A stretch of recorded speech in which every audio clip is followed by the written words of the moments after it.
Xbox in panic mode? Is it in like last ditch effort mode? Because once again, a lot of reports coming out this week. Like I saw Jeff talk about it. I saw Eurogamer, a couple other sources. I think VGC post about it as well. About here sometime soon, big Xbox first party titles are going to be going to PS5, and nothing is off the table at all. And then there was also all the reports breaking out this week that COD's going to be going to Game Pass day one, which I brought up the question to myself, where it's just like, can they like legally do that? Because I thought with all the court stuff, I thought part of it was they weren't like allowed to do that for it to go through. Like I don't know. I remember that being a conversation with all the court stuff. I don't know if anything actually like hard happened involving that, where they kind of blocked it. Where it's like you can't do that. I don't know. I remember it being a conversation, And then with that topic, like I said, we did get a question from the last Xbox video that I clipped, where I think again his name was JRam1 said, "Do you as a panel feel the Xbox Series X is underwhelming?" Yes. Yes. The console or the generation as a whole? So I guess that is the question. The console, no. The generation, yes. Yeah, that's where I was thinking. That's was the probably generation. the better answer, because the console's fine. Yeah, the console's solid. I mean, it's from its previous gen to its current gen, it was an upgrade on everything and whatnot. But in terms of generation of itself, yes, it's been underwhelming. Yeah. Kind of on all fronts. Yeah. Because, Sony's had its big hitters so far. Yeah, they've already had a couple really solid ones. You know? It's like they've had their big like franchise games come out so far. We've had like Ragnarok. We've had Spider-Man 2. We've had that stuff come out, but it's kind of like, okay, what's cooking now? So now we're just waiting. Yeah, we're kind of waiting. Yeah. The difference is the waiting on the Xbox side has never stopped. Yeah, see, that's been the problem. I mean, in the few sort of notable games that they had came out, I mean, like Halo Infinite, for instance, its solo campaign was somewhat well received initially, but it had so many other misgivings and things that alongside it when it came out that really brought it down and hindered it from being able to shine literally at all. Yeah. Yeah. Because I was just going to say, speaking on like Halo Infinite, that was a very high that they got to ride on for about 24 hours. Yeah. Yeah. Until they started giving more information out, and then we waited for like multiplayer stuff, and nothing happened. Yeah. Yeah. I mean, like that's really been like their only like real notable kind of high that they've had. I mean, they've had, Xbox had a couple of, fine first party launches like Psychonauts 2 or, Forza Horizon 5 and stuff like that. But it's like, again, it's still not your heavy hitters. Like, no matter like what you want to try to argue, it's still not your heavy hitters. Psychonauts was a cult following, which did well and still a good game. Forza, absolutely. is their personal sort of like sports game. Yeah, which is going to do well. It's within always its audience. solid. Yeah. So it's just, it's like, what else do you have? Like, you launched Halo Infinite as a multiplayer standalone by itself, launched it early because, like, everything, it wasn't supposed to launch when it did. Then you have the campaign shit that came out where it's like you couldn't even do freaking co-op for, God, what was it, like 6 months? I don't remember. It was something stupid. It was a pretty long time. So it's just like, as a physical piece of hardware, I think it's an awesome piece of hardware, especially when you just factor in like little fun facts, like, you can enter developer mode on it and basically turn it into like an emulating device, and play like freaking GameCube games on it. Like, that's cool. Like, that's awesome that you can even have that option. So as a piece of hardware, it's fine. I do wish they would have like, maybe done something more with the controller, which even Phil Spencer came out and said, I kind of wish we did that too. The DualSense is pretty sick. He said that right at the beginning of the generation. So that's really my only gripe from a hardware perspective. But it's like what John said. It's like we're just waiting, continuing to wait. Yeah, it's kind of like you guys have said everything that I was thinking. It's just,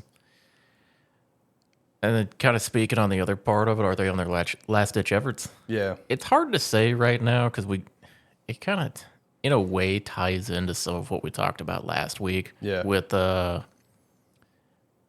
got their showcase coming up, and honestly, that whatever that showcase is and whatever they show off at it is going to Make or break. drastically sway my opinion on if I give a shit about Xbox I was anymore. about to say, so more or less based on these reports of hearing that the fact that Xbox's big name titles and first party titles are for sure looking at possibly going to PS5 or other consoles and whatnot, and more or less gives me a thought of like it may not necessarily be their last ditch effort, but maybe looking at more or less how we heard from what we heard, people were hearing that it was being more called Microsoft Gaming instead of Xbox, and just more transition into something different.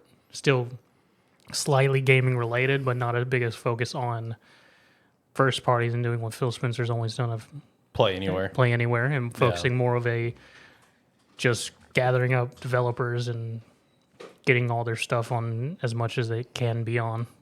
Yeah. The other thing is, I mean, after the Xbox One era and now in the Xbox Series era, where PlayStation is still absolutely destroying Yeah. in terms of like moving consoles. Yeah. Oh yeah.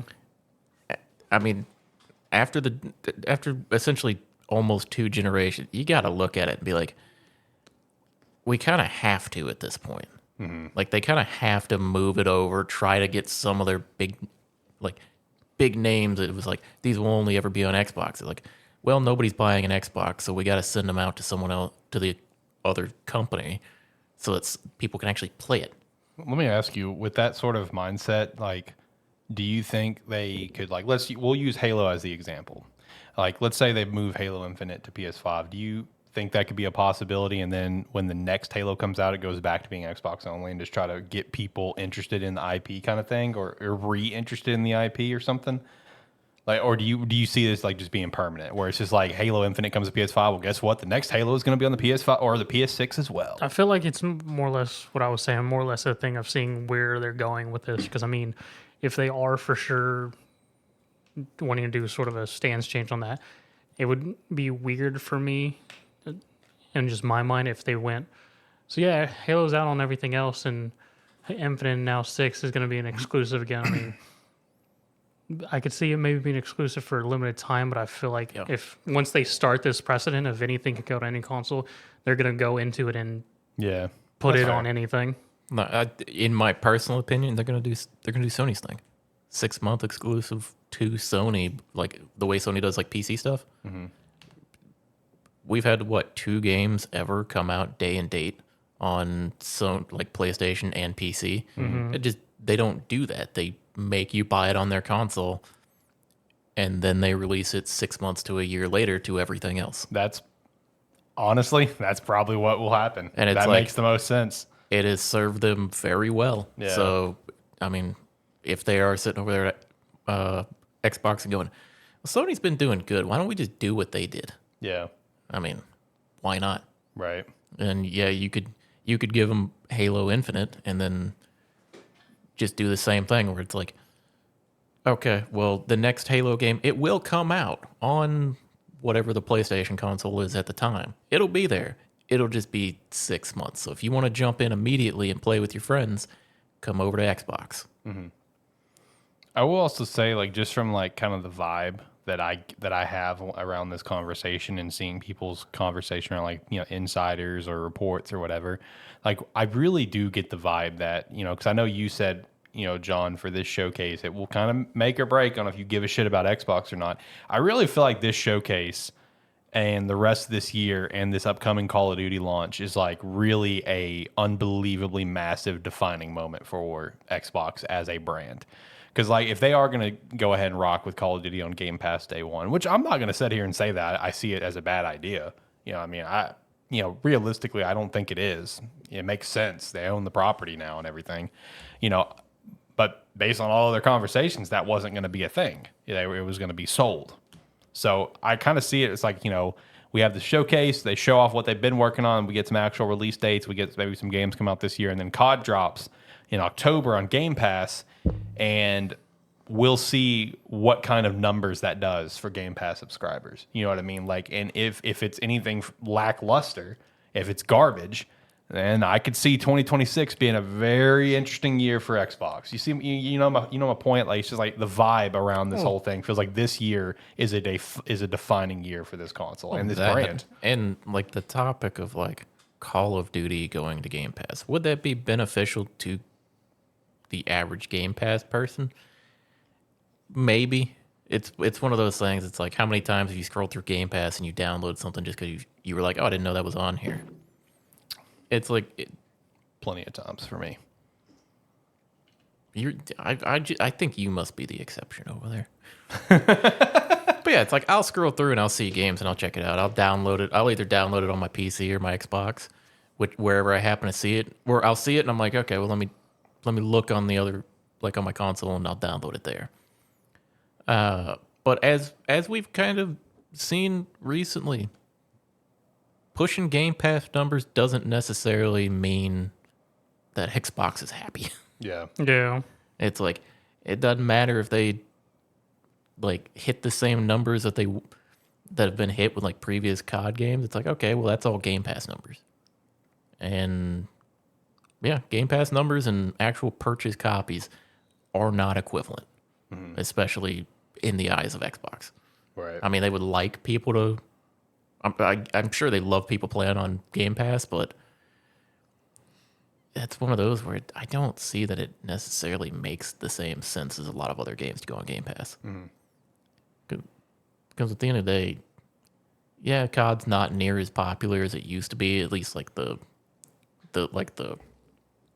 released official Call of Duty copies and versions.